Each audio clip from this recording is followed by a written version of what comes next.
News. This is news you can trust. 100 billion times better than Fox News and CNN put together. You're listening to the Babylon Bee with your hosts, Kyle Mann and Ethan Nicole. Yes, this is the Babylon Bee podcast. This is Kyle Mann. And this is Ethan Nicole. And today we're joined by a very special person, very near and dear to our hearts because he signs our paychecks. Yes. And his name is Seth Dillon, and he's the CEO of the Babylon Bee. Thanks for coming on with us, Seth. Thanks for having me on, guys. He's out there in beautiful Florida, the land of milk and Florida man, curdled milk out in the humidity and yes, slow drivers. The land of humidity is what I think of it as. Yeah. Are you currently petting your cat in your dark chair in your office right now? What kind of cat is it? I'm currently just sitting here wondering how on episode 8 you're already scraping the bottom of the barrel having me on the show. Yeah, it's all over. We want to do crazy things nobody does, and that's talk to your boss on a podcast. So we're doing crazy stuff. All right, well, just real quickly, we're going to introduce Seth before we get started today. This is going to be a fun episode because we're going to talk about Snopes. And we were in the middle of a little bit of a controversy with Snopes, but we've dealt with Snopes for years on different things like fact checks. We've made fun of them in some satirical articles before. Just a few. And so and it's kind of a hot topic right now. So it's going to be a good conversation talking about Snopes and all the different angles on that. But let's talk to Seth real quick. Seth, how did you get involved with the Babylon Bee? Good question. It was almost accidental. I mean, I reached out to Adam initially just kind of seeing if he was looking for investors because I saw the Bee as kind of this ascendant property that was just taking off. It was super popular. I loved it. The quality of the content was really good. So I was really interested in getting involved really just as a passive investor. I didn't want to be at the helm of it. I wasn't even thinking of that. And when I reached out to Adam, he was in the middle of a deal with somebody else. He was looking to sell it to somebody else. He wasn't really looking for investors. And so the conversation didn't really go anywhere. But when that deal didn't work out, he reached... Who knows? You saved him. That's a good angle. He was going to sell it to the devil, and then you stopped him. Yeah, Seth saved us. Yeah, sorry, well... Continue. What ended up happening was he reached back out to me, said that deal didn't work out, and he wanted to resume the talks. So when we met each other and we talked more through it, and it became apparent that we were still going to have you, Kyle, kind of running the show from the content side, and I would just have to really be driving the business end of things. It seemed like it made a lot of sense. I mean, we were just a really good fit from a lot of different perspectives, in terms of our ideology and what we wanted for the Bee. I think it was really encouraging to Adam that when I told him, look, if I end up taking this thing over and it falls into my lap and I'm responsible for it, I really don't want to change it. I don't want to change its voice. I don't want to, be dictating what should and shouldn't be published. I want to let it be what it is. It's grown and become popular and it's awesome just the way it is. And I just want to help it grow more, not really change it. So he appreciated that. And so I think we had a lot of alignment there and we were able to work out a deal. So, and, he wanted to pull the ripcord before Snopes undid us, and wise move on his part. So do you miss Adam Ford? We all miss Adam Ford. You know what I don't miss though is when he he pokes out his head and resurfaces and comes to bat for us when we need him. That's kind of nice. He's like an Avenger, but on Twitter. So why did you ruin the Babylon Bee and turn it into a political satire site? That's the big misconception, right? And it is a misconception. I think people need to understand that. And Adam has actually addressed that. If you follow Adam, if you have questions about whether or not the Bee has always been political, go follow him because he's talked about this before and addressed that. And it was political from day one, right? So it's funny though because I'm not sure what it is that's giving people that impression that, things are different since the leadership changed. It's like they were looking for it to be different. They wanted it to be different. I mean, you can speak to this, Kyle. How many times have I told you, you've got to run with this story. You've got to suppress this story, or you're doing too many hits on conservatives. You've got to back off. Does that ever happen? Well, I mean, you do beat me when I make fun of Trump. But it's with the leather belt. But other than that, not a chain. Yeah, every morning, Seth flies out to California in his private jet. The word is discipline. Discipline. He takes his whip and he starts whipping me, and he's like, "Why aren't you doing more political articles?" I want to know. I mean, because a lot of this stuff we've talked about, but Seth, because I don't know a whole lot about you, and I don't know how much, because you're probably like a lot of people that are like doing well. You're very like mysterious, but like I know that you're younger than I am, and you had enough money to buy the Babylon Bee, and I'm just like curious, like, what's your background? Like, how did you get? What's your like? Do you have a success story, or did like your parents dump a bunch of money in your lap and you're just a rich kid, or like, what's your story? You're assuming the Babylon Bee was expensive. It was more than I could afford. I'm sure it was a $5 bill. $5. How many pieces of silver? $3.50. How much do fake news websites really cost? Well, I have a background in internet marketing. That was what I got into when I graduated college back in. This is what makes college. me old now. That's the secret, man. Nobody told me you were supposed to go to college. Dang it! I went to college. So yeah, I got into the internet marketing world, and I tell people when young people are asking me, what they should do or what field they should get into, there's a lot of talk about STEM degrees and stuff like that. But man, there is so much opportunity in web development, graphic design, internet marketing. If you know any or all of those things, you can really do well. So there's just so much opportunity. So in getting into the internet marketing world, I learned a bunch about different industries, businesses. I had clients in every field imaginable. So I kind of learned what works and what doesn't with search marketing. And so I had some ideas for businesses that I wanted to try. I just needed somebody on the development side to kind of make it a reality. So my brother and I partnered together back in about 2012 now, and just became internet entrepreneurs, just, building things, selling them, marketing them, monetizing them, investing in other properties. So we've been building up a portfolio of stuff, either our own properties or investments over the years. And so, yeah, I mean, the success is just due to the fact that I had that background that gave me some insight into what would work and what wouldn't. And then we just kind of put that to work on our own stuff. Cool. Well, I was hoping for more of like a crazier story where you found drugs. A giant suitcase of money and you were a struggling handcuffed to a dead man. You were a struggling high school teacher, and you turned to a life of cooking meth. We should cut that whole thing and let's write a new story. We're gonna change. We're the writers here. We're the writers. All right. Yeah, we can go back and edit that if that was too boring for you guys. I could make up something fantastic. So where's your money been? Like, where do you dive into your pile of gold coins every morning? Swim around. I prefer cash. It's softer. Do you wear a Speedo or do you skinny dip? Wow. We're going to need to put another one of those content warnings at the beginning of this episode now. Money is so dirty. I'm fully clothed when I swim in my money. Okay, well, that gives everybody kind of a basic idea of who Seth is, and that'll let us dive into our topic and our stories this week. So this week we're going to be talking a lot about... You got to break it so that I can do the sound. Oh. And now let's do our weekly stories. Well, but I will do that shortly. Oh, okay. Oh, you're going to do it? Okay. Well, I was going to lead into it. You look like you were going in. I was going to lead into it, man. Okay, you try again. I'm not editing this out. You go.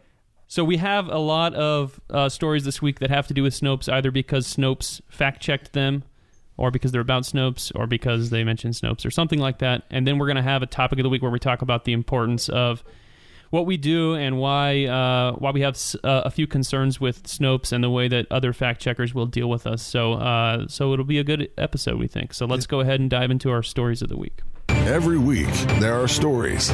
These are some of them. All right, yeah, this is the Snope-isode. I don't know, we need a good name for it. Yeah. We're going to talk about, we're getting all Snopey on this episode. Yeah. All right, so first story, I'm going to let you take it, Kyle. First story of the week. This is the big one this week. The big one. This is the controversy. The controversy. That's what the smart people say it that way. Georgia lawmaker claims Chick-Fil-A employee told her to go back to her country. Later clarifies he actually said, "My pleasure." Now, we actually need to issue a retraction on this story because Snopes informed us it was false. That's terrible. So we picked this story to talk about as one of the stories of the week, and then we got a Snopes fact check. So we need to apologize. We need to issue a public apology for the fact that we just published a false story. A false story, a joke that isn't true and based on a fact. So we're very sorry. We're very repentant. So this story is based on the Georgia lawmaker. She has a name, I assume, but Erica Thomas, I think. They live with the blonde, yeah. And she was at a grocery store, and she claimed that this guy said all this stuff to her, and then she kind of kept retracting her story more and more as like evidence. Or the guy popped back up and came on the news and said what he said, and apparently she was in like the 10 items or less line, and she had more items, and he was all mad about that or something. Yeah. Something like that. Yeah, so she said that he told her that this was in the wake of Trump telling. Was it like he's like, go back? Like she took go back to your country as go to the other line where people with a bunch of stuff can go that's not 15 items or less.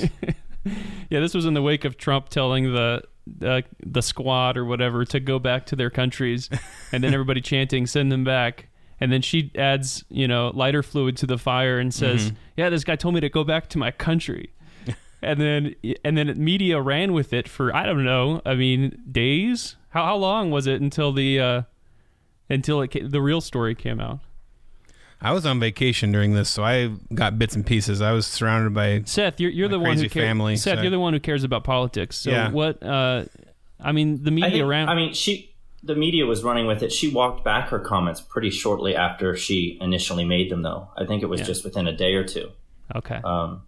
But Snopes wasn't even aware that she had walked back her comments. At least they claimed not to be, because the original version of the story that they ran with omitted that fact. So I don't think that got picked up or circulated. And that was the basis of the whole. Yeah, that was the basis of the whole joke. And that was the craziest part to me, is that Snopes fact checked our joke about it without even mentioning that her claim. And they never fact checked her claim. Yeah, right. There was a real story there. There was she actually made a false statement. Right. And they are usually more thorough than that, I have to say. This Snopes seems sloppier than past Snopes. They usually get into a little more detail. This one there, it seemed like they got someone who's more opinionated, because the Snopes piece on this one was the one that kind of led to all the controversy this week. You guys know more about this than I do, because once again, I was on vacation while this all happened. But the piece starts right off by saying that the Babylon Bee, what do they say? They say, we're not sure. It's also funny with a company that claims to be a fact-checking source. They say this: we're not sure if fanning the flames of controversy and muddying the details of a news story classify an article as satire. Well, it's like, that's a very ambiguous statement for a fact checker. Yeah, if you're not sure what satire is, we're not. Why really are you sure. the fact checking? Shouldn't you have your definitions worked out? Well, I think she was fanning the flames of a controversy by making up something that didn't necessarily happen the way that she originally claimed that it did. That was really the story that should have been debunked, right? It was the initial news story that everybody ran with that ended up not being exactly as it was. But look, from my perspective, I don't really have a problem with Snopes fact checking our content. I don't think you guys do either. Right. If we have an article that goes really viral and gets exposed to a broader audience than just our general readership that usually sees our stuff, you're going to have people who are confused, that don't know the source. That'll happen sometimes, especially with a story that kind of rides on the back of the truth a little bit. Satire oftentimes is just, it's a step further than the truth, but in the direction the truth was already pointing, right? That's oftentimes what satire pieces are like. So you're bound to have some confusion with stuff like that. And it's fine, in my view, if Snopes goes out there and says, hey guys, look, this story came from this site called the Babylon Bee, which is a well-known satire publication. Therefore, this story doesn't need to be taken seriously. It's satire. It's parody. Look at the source. That's the extent to which an investigation needs to go to determine if the story is misleading fake news or some kind of parody or whatever. Just look at the source. I mean, if an article comes from The Onion, you don't have to wonder whether it's satire. It came from The Onion, and that's a popular satire site. So same thing goes for us. And what I've recommended to Snopes in the past is that they add to their fact-checking categories. They have these, what do you call it, the rating system that they have, right? They can rate it false, mixture, like the categories true, or whatever. Legend. Yeah, they have a legend rating that I don't know that I've really seen that used much. But what they need is a satire rating. If they had if they had a satire rating, they could just stamp our stuff as satire and then move on, call it a day. And you don't have to get into our motives and what we were trying to accomplish with it and raise all of those questions. None of that is necessary. They know that. I'm not sure, what their aims are here. I'm not gonna guess at them, but it would be that simple in my mind. Yeah. Right. Yeah, and a lot of the distinction between satire and fake news is like the intent. And there are sites out there that just try to capitalize on outrage by publishing fake stories. They come up with the most outrageous thing that they think they can get your grandma to believe something horrible that Hillary Clinton did. Hillary Clinton sacrificed a goat on, or whatever. And they just pass it. There's no point. There's no intent. There's nothing that there's no point that it's trying to make. It's just trying to trick people.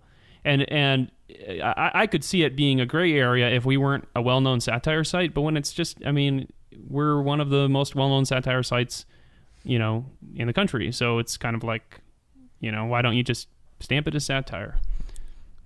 Yeah, a lot easier. And I think we can get a lot. If our main topic is going to be Snopes and fact-checking, we can save some of this for that portion of the show. I don't know. Is there anything else to say about this specific story? I'll just say that it's a clear, there's a big difference between our audience and then when it goes viral and some other people might mistake it.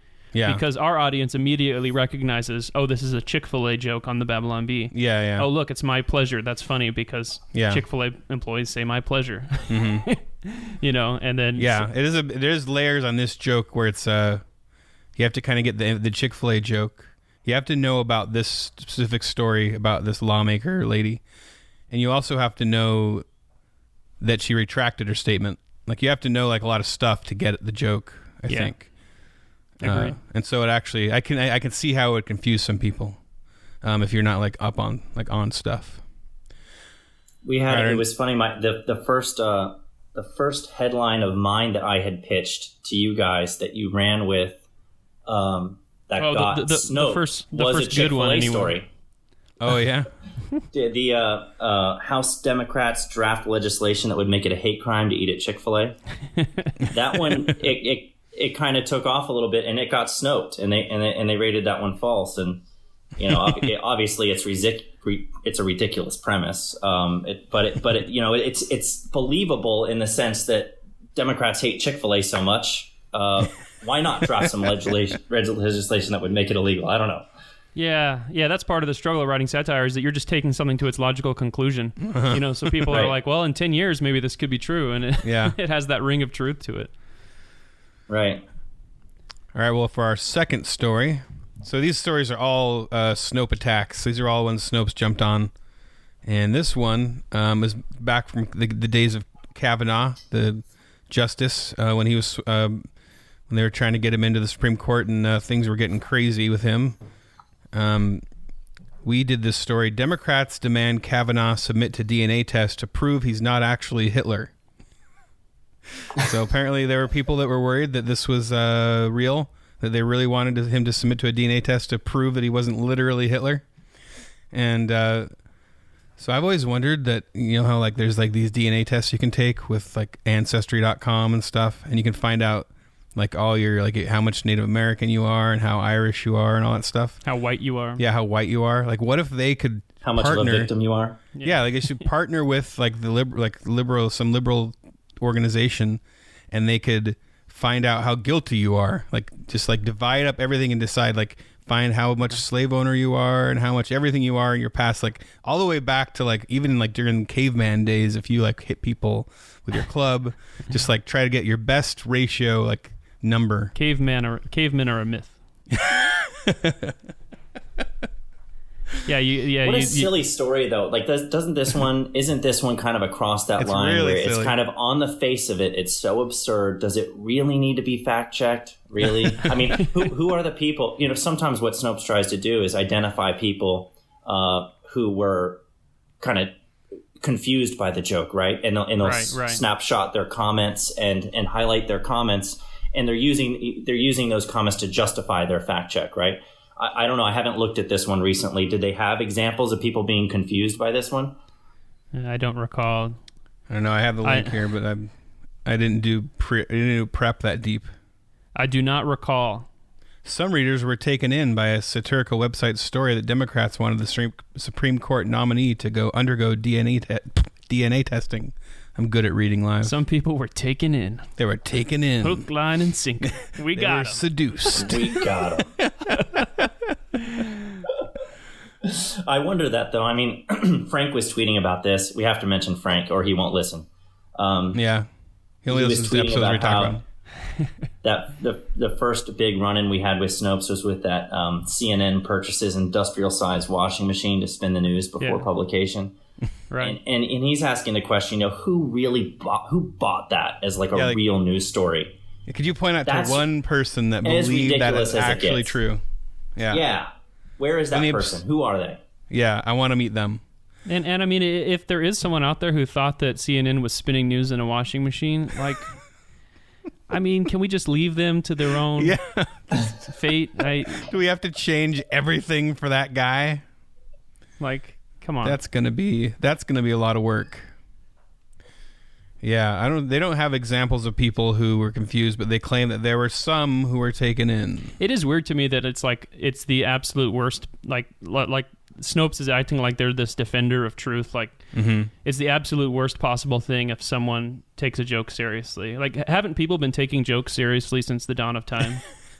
People like. Isn't that the worst person you can be? The guy who sits there being really serious and everybody's joking and actually, yeah, false. Actually, false information. The chicken did not cross the road. Like, that's... Chickens are not sentient. I don't. And if you could look back at, like, I might be wrong on this, but I think people got upset at Jonathan Swift's Modest Proposal. One of the early examples of satire in the English language. I'm sure a ton of people read that and were like, "What? We're supposed to eat babies? This is crazy." Why don't you fill in what that is for people that don't know? Not me. Oh, it's about eating babies. Idiots that don't know about that. It's an uplifting, inspirational. He just jokes about eating babies. Joke about eating babies. Yeah. When was that made? It was. Hold on, I'm gonna swiftly Google so I sound smart. It's called A Modest Proposal for Preventing the Children of Poor People from Being a Burden to Their Parents or Country and for Making Them Beneficial to the Public. What is the year on this? And 1729. Oh, wow. So Jonathan Swift wrote this essay, and it was about how to solve the problem of all these poor people. And the joke, and his ongoing joke in this essay is that the poor should sell their children as food for rich people, and then they won't be pour anymore. And it's not labeled as satire. It's just straight faced. Yeah. And it's actually really funny. It's really worth a read. But I always point to that when people will say, like, people might take you seriously, or you need to label it as satire, or people will say you shouldn't write satire about serious topics. Like, that's what satire has always been used for. Yeah, and even kind of going back to what Michael Mouse was talking about last episode. There's a part of it that's about how it causes the audience to react in that trolling way he was talking about. But when you see the comments that come up on some of the stories we post, it's fascinating to see it's almost like a Rorschach test. It brings out all this stuff that wasn't anywhere in the story. It's pronounced Rorschach. Yeah. But anyway, all right. So Kavanaugh. Everything is crazy during the Kavanaugh hearings. That was insane. So this wasn't true? He didn't actually take a DNA test? I don't know if they took the test or not. To prove he's not actually Hitler. Literally Hitler. I do like how Kavanaugh hasn't really been, like, super conservative on the court. Like, yeah, after all that. Like, people were acting like he was going to turn the country into some dystopian nightmare. It was insane. He's just been kind of a middle-of-the-road judge so far. It was crazy. Yeah, Ginsburg has complimented him recently, hasn't she? Yeah, she said he's a nice guy. She was just trying to prove she's still alive by making a public statement. She has to come out and say a few words every month. That's too far. That's too far, Seth. Too far, Seth. That's not something you can joke about. Kyle's still the editor-in-chief here. The other thing to say there too, Ethan, is satire is not always making light of something. It can be there can be a joke to what you're saying, but the issue that you're addressing isn't necessarily a joke. And people oftentimes will confuse the fact that you're making a joke with what you're joking about and what you're trying to accomplish with the joke. And sometimes what you're trying to accomplish is a very serious argument or exposing a serious flaw in someone else's reasoning, or a serious moral shortcoming or something of that nature. And you're using a joke to do it, but you're not making a joke of whatever the serious thing is. Yes. Yeah, I'd say if there's one common trait among the Babylon Bee writers is that we all love jokes and humor. Like, that's a big part of who we are and what we do. But I think that the common trait that's even more at the forefront for all of us that I know is we really care about ideas and clarity and truth. And humor seems to be our best way to communicate that stuff. But and that's not a common trait in our culture. Like, finding people that really do care about, like, the truth being clear and ideas having consequences. And, if this is your philosophy or your way of, if you say idea A leads to idea B, like, a lot of people don't want to connect the dots like that. And I think that I know the guys that I know who write for the Bee, that stuff's really important to us. And so we like to, you just want to walk up to somebody in the street and say, like, hey, if you believe this, that leads to this, and you're just kind of a jerk if you do that. But the Babylon Bee is a great way to do that, to, like, jump out and go, this idea leads to this, and do it in kind of in a satirical way that says, it is a slippery slope. Yeah, except for Frank, he just wants to call Democrats idiots. Yeah, he's definitely the Sean Hannity of our group. Sorry, go ahead. You say you care about truth, but I checked on Snopes, and we've been rated false many times. So I know. We've failed very hard. We need to write some true jokes. Maybe we can get a few true articles on Snopes and redeem ourselves. Balance the scales a bit. We'll talk more about why that's important in our main topic. Yeah. So next story and final story of this portion of the podcast, a story that's near and dear to my heart. I forgot to post the headline on here because I'm bad at doing show notes. But this is a VeggieTales story. Thanks to new laws. So this is a classic Snopes article, by the way. This didn't just come out. This came out back in last August. Thanks to new laws, VeggieTales finally introduces new Cannabis character. And so we have a character named Cannabis Carl. And Snopes debunked this. And I can kind of understand why they had to debunk it. There's people that thought it was real. I don't know. You don't think so? Was there really? I mean, it is, like, really ridiculous to think that.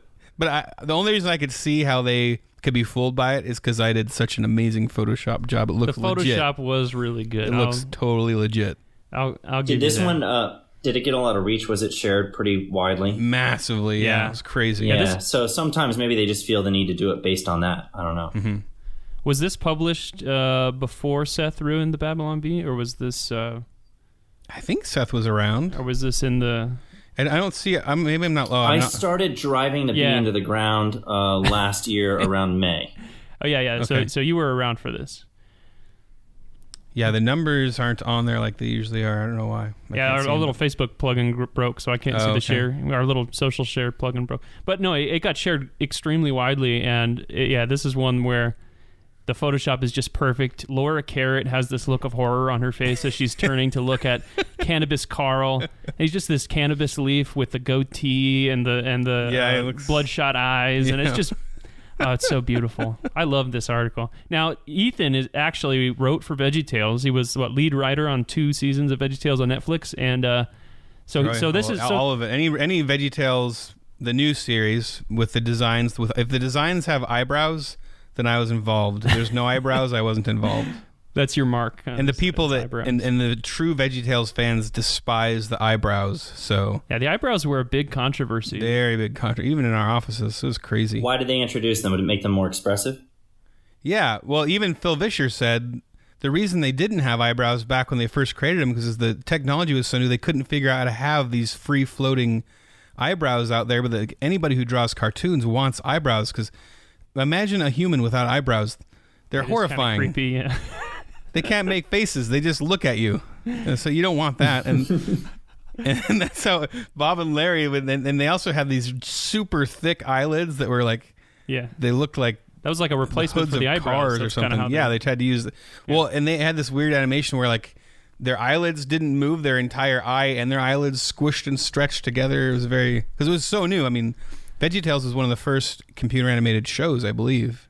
Well, that's what's crazy is people treated the VeggieTales designs as like gospel truth. Yeah, but they were done in like so early on in the CGI cartoon age that if you actually go look at them, they're pretty like they have 3 polygons each or something. You know? Yeah, no, they're the design is pretty crude. But yeah, very crude. They look like bad video games. Yeah, but I mean, what they did was very smart. I mean, they created a very simple style of animation, right, and they did something that, I mean, clearly it was a huge hit and people loved it.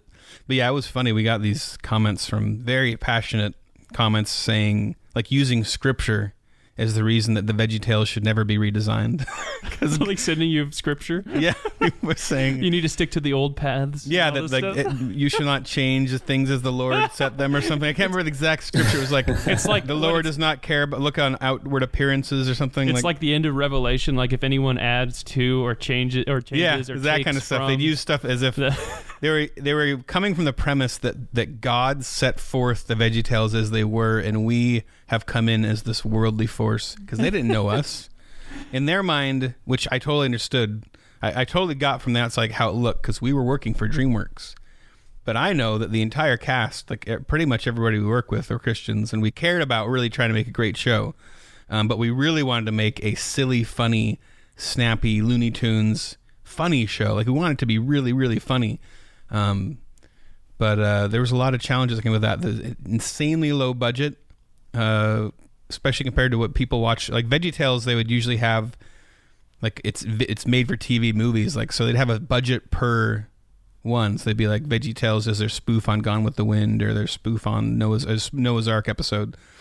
On a TV show, your budget's for all the shows, and you have to reuse everything, and you only get like one set per thing. So we couldn't do those things. So people would look at them and go, "Oh, you're not doing Bible stories. You are of the devil now." And it's just like, no, we don't have the budget to have them suddenly have an ark full of animals. Like that costs a lot of money. We can't do that. This episode, now they're in, Jerusalem, and now in this episode they're reenacting Moses. We just can't do that. Yeah, that's why it was all set like on the kitchen counter, right? It was like a sitcom. So we had to write like a sitcom, and the only way to really get the Bible into that was for them to just keep on bringing up the Bible in conversation casually, being like, oh, you shouldn't sin because it says in the Bible, blah, blah, blah. And they're like, oh, yeah. And then have to build Who's easier to please, liberals or Christians when that's your target audience? Who's more easily offended? Yeah. They each have their book. Well, the fundamentalists, like we talked about with Malice, there's the fundamentalists on both sides, and they have a book of rules that if you step outside those rules, then you are in trouble. So I think when it comes down to that, it depends on who if you're writing. I think that's the other thing about VeggieTales. There's a certain portion of people, like it's the only cartoon they'll watch, and so it really was. They were pretty sensitive about it. So I don't know. Yeah, I mean, well, the thing with Christians is that we are sensitive to people who are trying to change the gospel, or people who are trying to attack the Bible. Yeah. So when you believe in eternal truth, you already have this built-in mechanism to fight against people who are trying to change something. Yeah. And then when you start to integrate other things that into your understanding of the gospel, like VeggieTales is the gospel, now you're going to start to get really defensive. Yeah. We always had all these interesting questions about the VeggieTales. Like they live in a house and there's no humans. So, like, maybe did the apocalypse already happen and something caused them all to come alive? Yeah. These are the VeggieTales. We always joke. It's like VeggieTales Left Behind. I like it. We always joke that there was like a corpse just off screen. And is that too dark? I'm never going to watch VeggieTales the same. We didn't joke like that. Yeah. Cannabis Carl. Cannabis Carl. So as the guest, am I supposed to pull you guys back onto like the main thing here and say we were talking about Cannabis I had Carl. to like decompress a little bit of VeggieTales stuff. We talked in our test episode for this. We did like 3 or 4 pilots for the podcast before we ever actually did it. Yeah, Seth kept saying not good enough. Yeah, record it again. So I know we talked about this on that, and I can't remember what I said, but it was cathartic to kind of get some of it out, because I know that so many people hate the VeggieTales that we created, and it was the hardest job I've ever actually had. Alrighty, well, that had nothing to do with Cannabis Carl, but So there is no Cannabis Carl. It's false. oh yeah, by the way, I'm trying to make sure everybody understands that it's not real, right? It's not real. Okay. we need to issue another retraction. That's another way you can tell if a VeggieTales article was written by me, I use the new designs, and if it's written by Kyle, he uses the old designs. Do I? Most. Well, of the time. you know what? A lot of times I'm referencing an old song or something. Yeah, like I just did. You actually watched VeggieTales. I just did the one about Larry the Cucumber offering everybody a water buffalo, and so I had to use the, silly song where he sings about everybody has a water buffalo. Well, we had the Buffalo Orange in our version of VeggieTales. In the blasphemous version of VeggieTales. There's a whole other story there. All right. Are we going to do our main topic now? Let's do it. And now, the Babylon Bees topic of the week. All right, so we've been talking about Snopes a little bit as we kind of went through these stories. We're going to talk a little bit about Snopes, but mostly I wanted to kind of have a more broad discussion about fact-checking in general, fake news on the internet, satire on the internet. What is satire's place? And it's a really important topic, obviously, to us at the Babylon Bee because we do satire. As we mentioned before, we've been fact-checked some 30 or 40 times by Snopes. Other fact-checking sites also hit us a lot. I think AP has Associated Press has a fact-checker that hits us.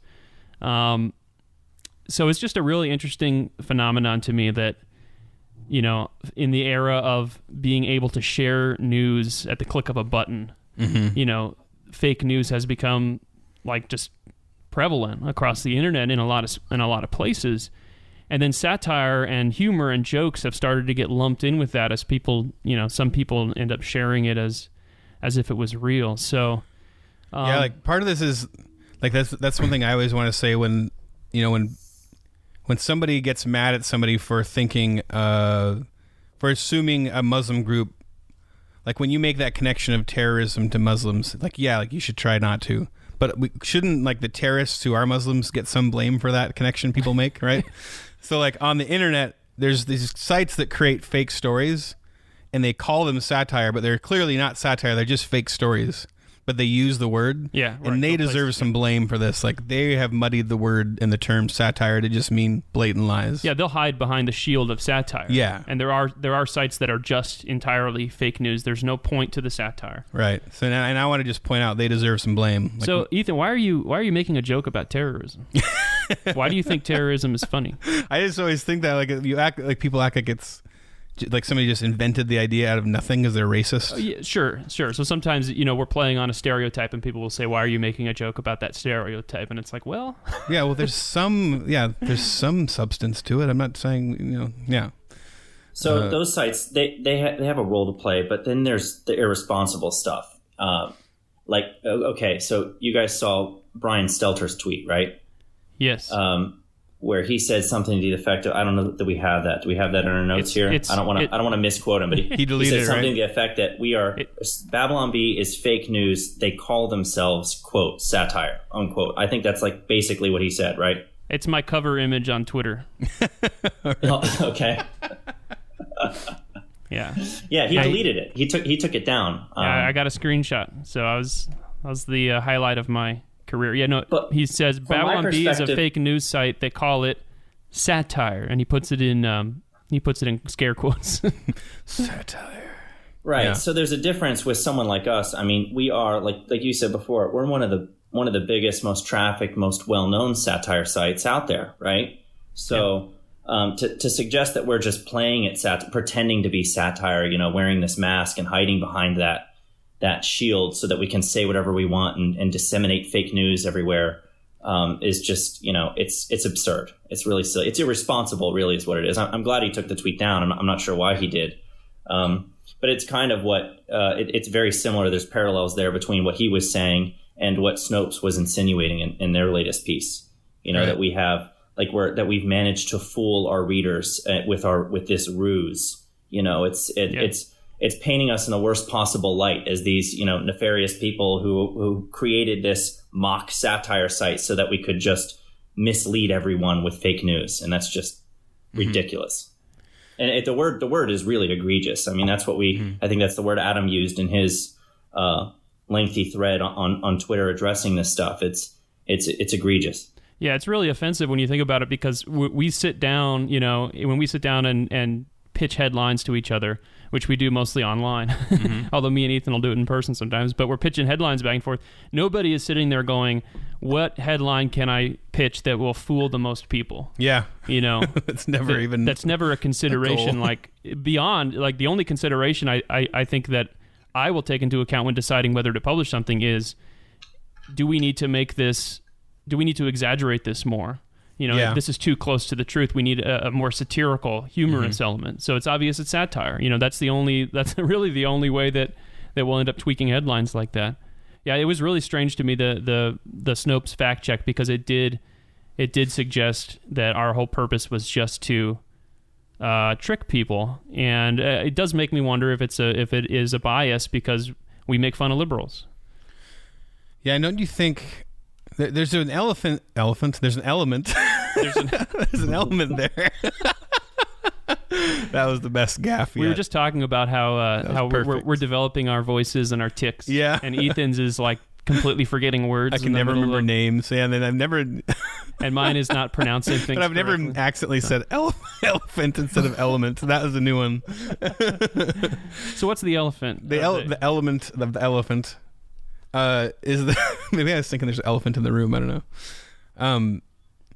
Maybe they just don't get the jokes. Like, I think that when I was on the podcast Conservatarians with Stephen Miller, he said it seems like if you imagine a bunch of conservatives or like their kids in high school sitting around the table in the cafeteria making jokes, and then the teacher comes walking, I'm like, what are you laughing at? What are you joking about?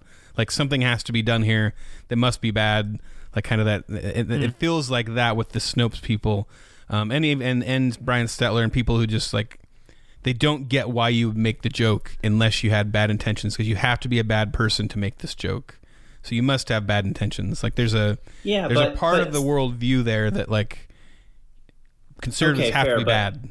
Snopes knows better. I mean, we've had a communication with them. Oh yeah, it's not a defense. Over the course of since they first started fact checking us, right? But just recently in our communication with them, the word that they used was, they saw a quote clear distinction unquote between the satire that we do and the intentionally misleading fake news that some other people do. In private, that's what they'll say. But then when you look at this latest article, it's like a hit piece, it feels like. Mm-hmm. Yeah, and I have to admit, like, in the past with the Snopes stuff, I just thought it was kind of funny. And I almost thought people were kind of overreacting, or it was just kind of fun entertainment. But I have to agree with what Adam posted, his Twitter thread, about, he compared how Snopes talked about us to how they talk about The Onion, and that was pretty glaring. I thought it was really interesting, because the way they talk about The Onion, they use terms like, of course. So it says, he has an example of an Onion article here, or a Snopes article about an Onion article.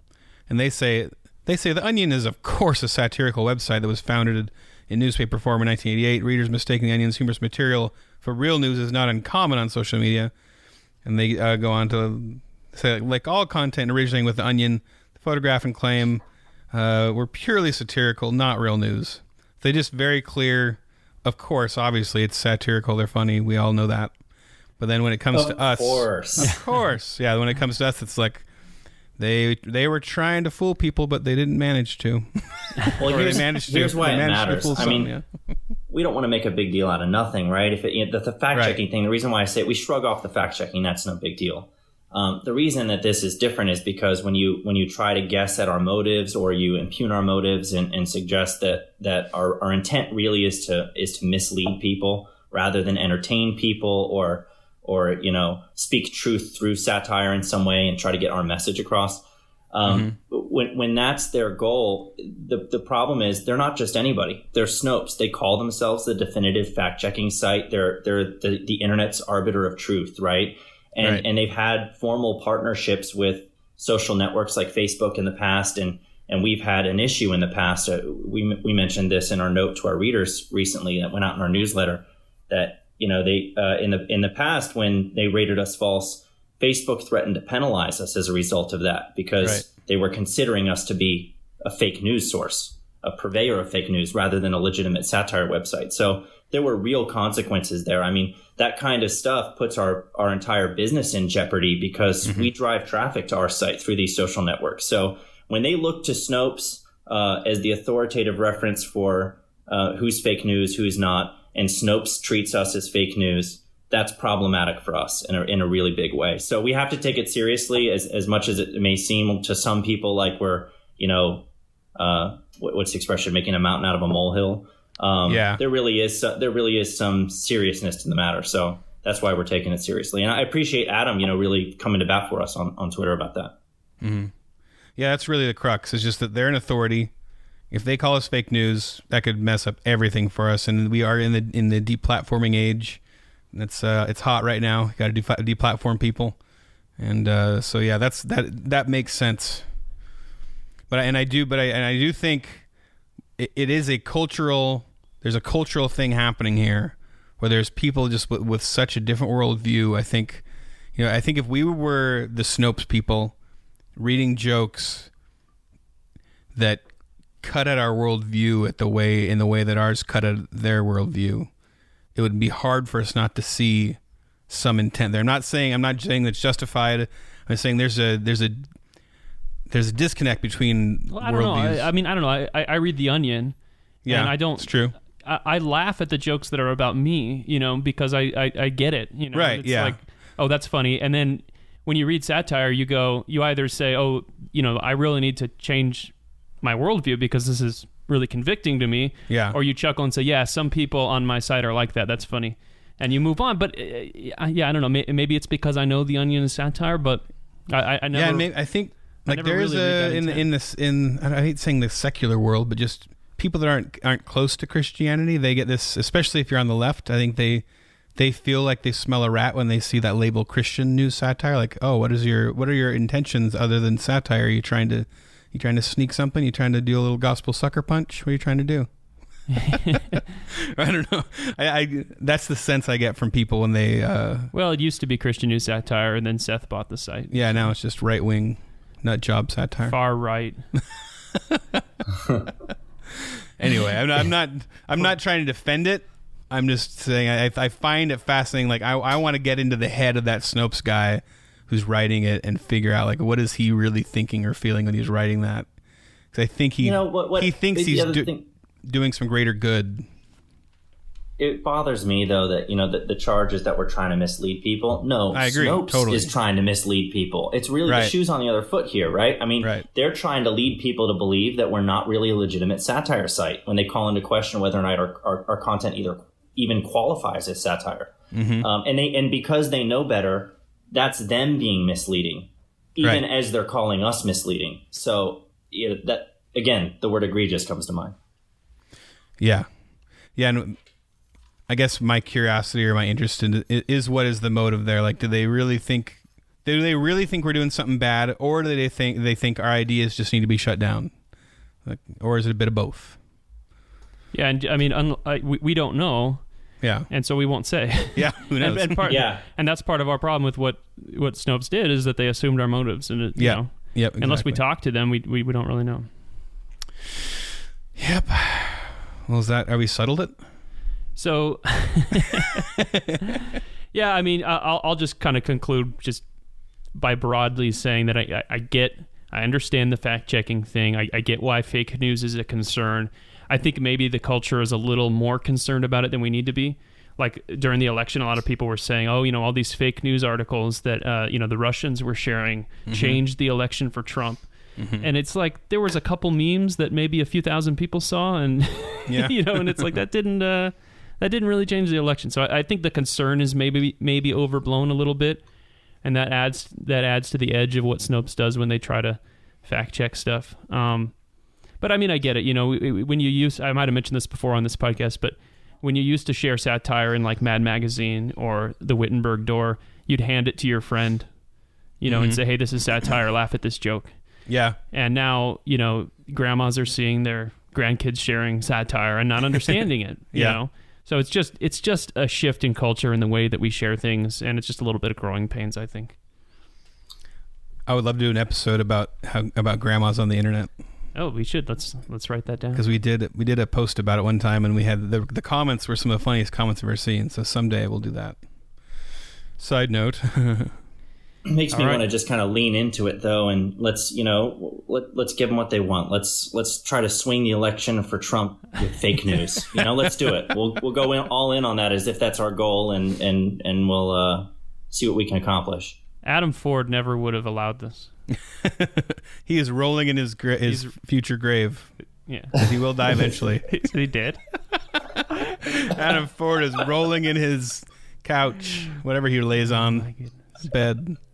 Probably has a bed. All right, so let's move on to everybody's favorite thing: hate mail. Hate mail. So my friend Brandon, who my voice cracks. People have made fun of my voice cracking, and I'm just going to say it's my endearing quality. It just happens, and I don't know why. Like, you know how like Super Dave talked like that? Talk like that. Like his voice cracked the whole time he was talking. So I just wanted to say that's my voice. Someone pitched a headline in our premium subscriber forum and said, confirmed Kyle Mann actually voiced by Kermit the Frog. Oh yeah. And I was devastated. I'm a 38-year-old man whose voice. I'm going through puberty. I'm rethinking my entire life. You do have a bit of a Kermit the Frog voice. There's a bit of a. True. I've never noticed it before, yeah. And so it's a little bit like Yeah. I have all the self-doubt now. It's scary. Devastating. Scary putting your voice out there in front of a bunch of people.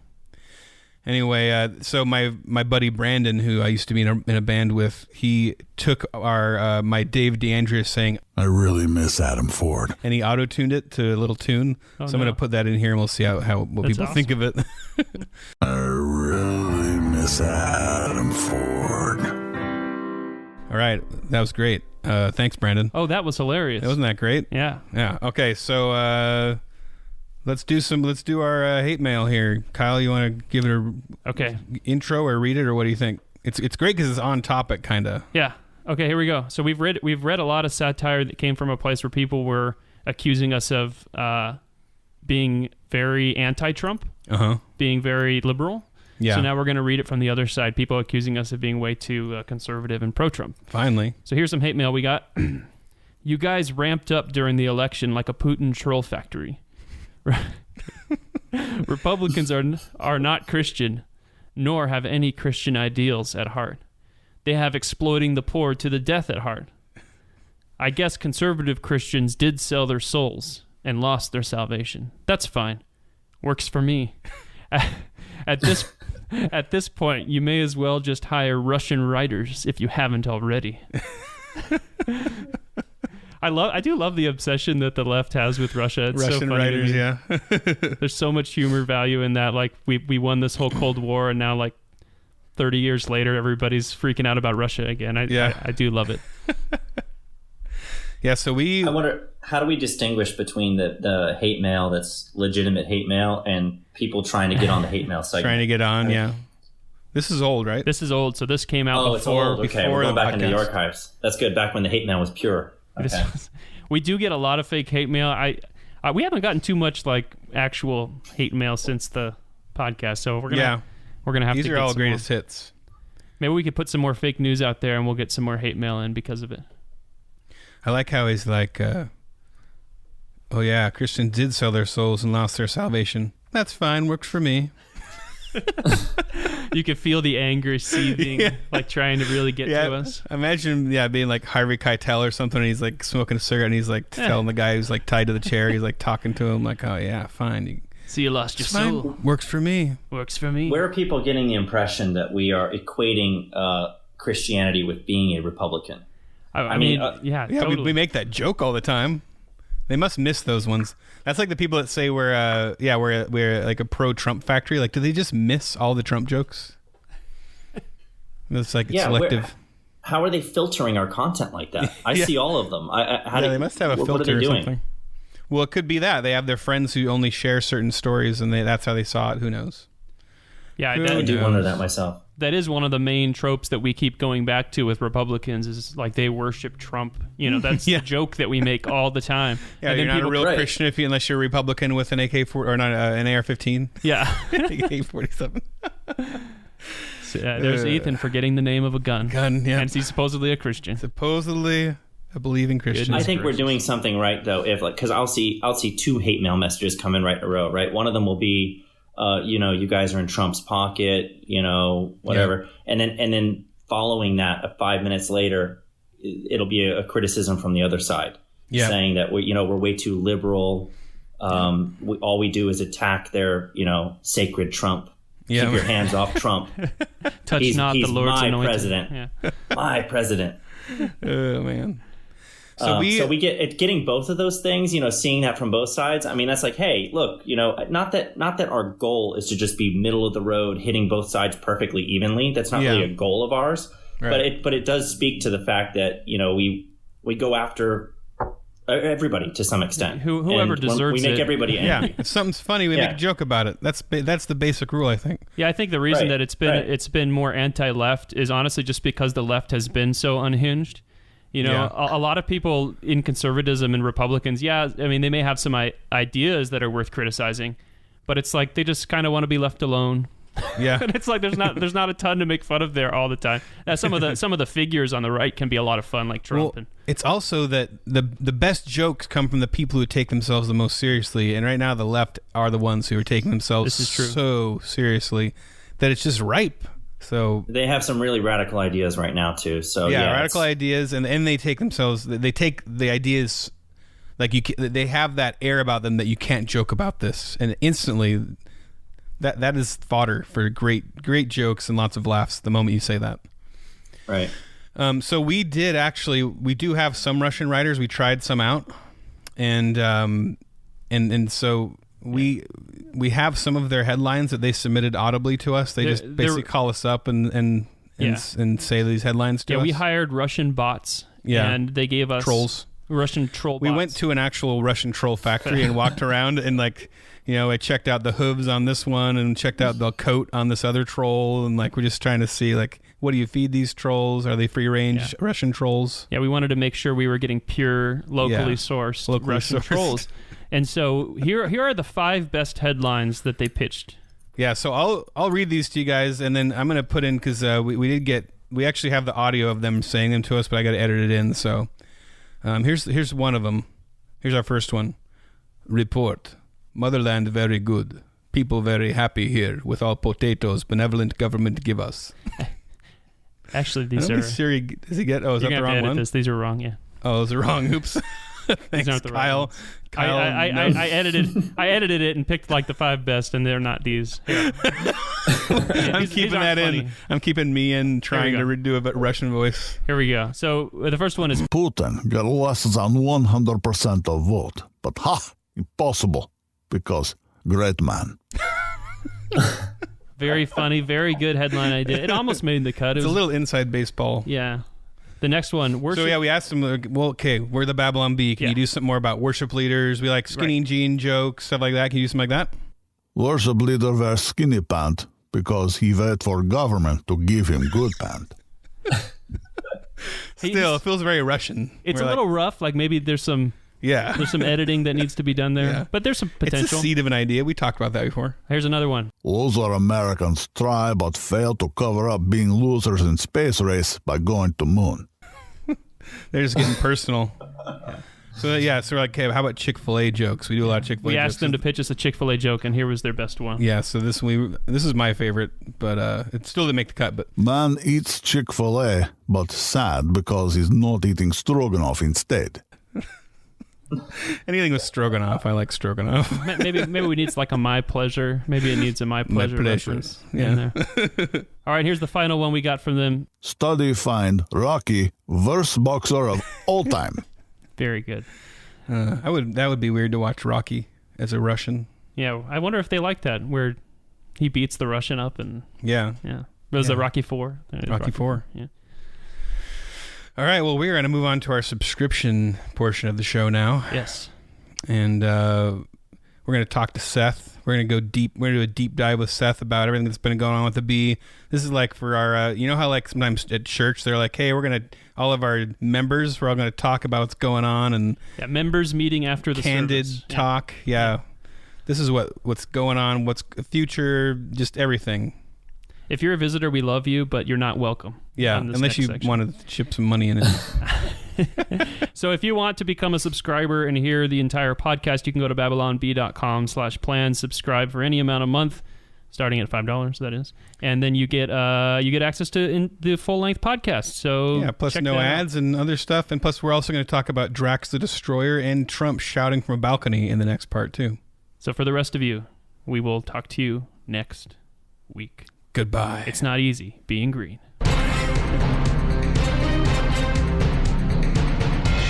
Kyle and Ethan would like to thank Seth Dillon for paying the bills, Adam Ford for creating their job, the other writers for tirelessly pitching headlines, the subscribers, and you, the listener.